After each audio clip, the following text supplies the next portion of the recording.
Pretender JL asks, how much time should we spend reviewing per exam? In part, that will depend on how many questions you get wrong on that exam. I would recommend spending at least 5 to 10 minutes per question that you get wrong. And I'm talking individual question here. This process could take at least 2 to 3 hours, maybe even 3 to 4 hours if you're really giving it your all. And I'm talking about writing things out by hand, writing full paragraphs for every question that you get wrong or have difficulty with. Even if you got something right, but you were down to 2 and you guessed and got lucky, that's still wrong in my book because it could have gone the other way. So really take the time to review for yourself on your own, independent of any explanations. And then also, in addition to the explanations, you could watch explanation videos. You could read written explanations. I have video explanations for the vast majority of prep tests on my website.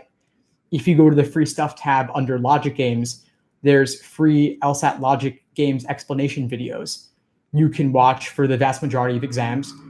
I also have written explanations available under the books tab on my website. And those are all really valuable. You could use them as well. But of course, the bulk of the work is going to come from doing the review on your own. So take the time. That's really where the pattern recognition and the gains in understanding come from. The reason you take exams is not simply to see how you'll do. Of course, that's nice. It's not simply just to work on your pacing and work on your endurance. It's to give yourself the opportunity to get questions wrong and then to learn from those mistakes. Kind of like during mindfulness meditation. The benefit is not spending 5 minutes being proud of yourself for the percentage of time that you spend actually focused on your breath or whatever else you're focusing on. The benefit is in when your mind wanders and you have the moment where you notice it.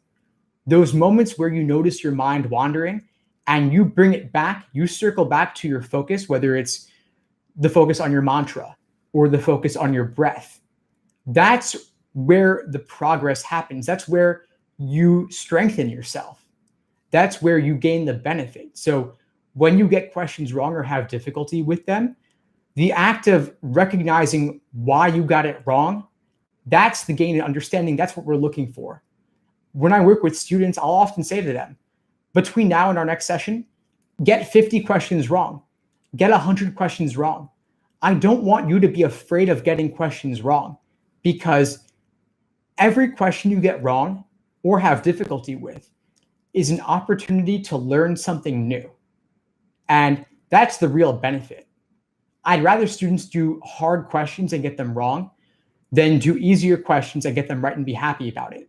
Sure, it's an ego boost, but the gain in understanding from getting something wrong after you, and then upon your review, that's the benefit. That is what I want you to work on over the next week. Over the next week, take a few exams, get 50 questions wrong, and spend 3 to 5 hours reviewing those questions, and you will gain understanding that will help you avoid making that mistake the next time.